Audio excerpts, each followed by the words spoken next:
Hi everyone, இன்றைக்கி நம்ம பார்க்க போகிறது ஒரு சிம்பிள் ஹேர் பேக் தான். இந்த ஹேர் பேக் வந்து நான் எனக்கு ஹேர் ஃபால் ஆகிற டைமில் யூஸ் பண்ணியிருக்கேன். இது ரொம்பவே எஃபெக்டிவாக இருக்கும் அண்ட் ஹேர் ஃபாலை கண்ட்ரோல் பண்ணும். அண்ட் இந்த ஹேர் பேக்கை வந்து வின்டர் ரெய்னி சீசனில் அவாய்ட் பண்ணிக்கோங்க. ஏன்னா இது எல்லாமே குளிர்ச்சின்றதுனால நம்மளுக்கு சீக்கிரமாக கோல்ட் ஆகிடும். அதுக்காக தான். அதுக்கு முன்னால் உங்களோட ஹேரில் இருக்க சிக்கு எல்லாமே க்ளீனாக உடச்சி வச்சுக்கோங்க. இதுக்கு நான் எடுத்துருக்கிறது வந்து பார்த்திங்கன்னா 3 வெங்காயத்தோட ஜூஸை மட்டும் எக்ஸ்ட்ராக்ட் பண்ணி எடுத்து வச்சுருக்கேன். இது கூட நான் வந்து 1 மூடி கேஸ்டர் ஆயில் ஆட் பண்ணுறேன். அதுக்கப்புறம் பார்த்திங்கன்னா 2 விட்டமின் இ கேப்சூல் இது கூட நான் ஆட் பண்ணுறேன். வெங்காயத்தை நம்ம அப்படியே தேய்ச்சிடக்கூடாது. ஏன்னா அதில் சல்ஃபர் கண்டென்ட் இருக்கிறதுனால நம்ம அப்படியே ராவாக தேய்ச்சிட்டோம் அப்படின்னா நம்மளோட ஸ்கேல்ப்பு வந்து அதை எரியறதுக்கு நிறைய சான்ஸ் இருக்குது. அதனால தான் இந்த மாதிரி ஆயில்ஸோடு சேர்த்து தேய்ச்சோம்னா அந்தளவுக்கு எரியாது.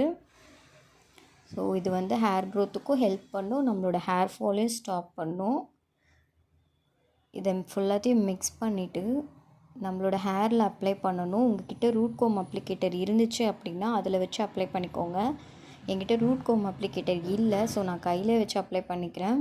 ஸோ ஸ்கேல்பில் படுற மாதிரி நல்லா உங்கள் கையை வச்சு நல்லா மசாஜ் பண்ணணும்.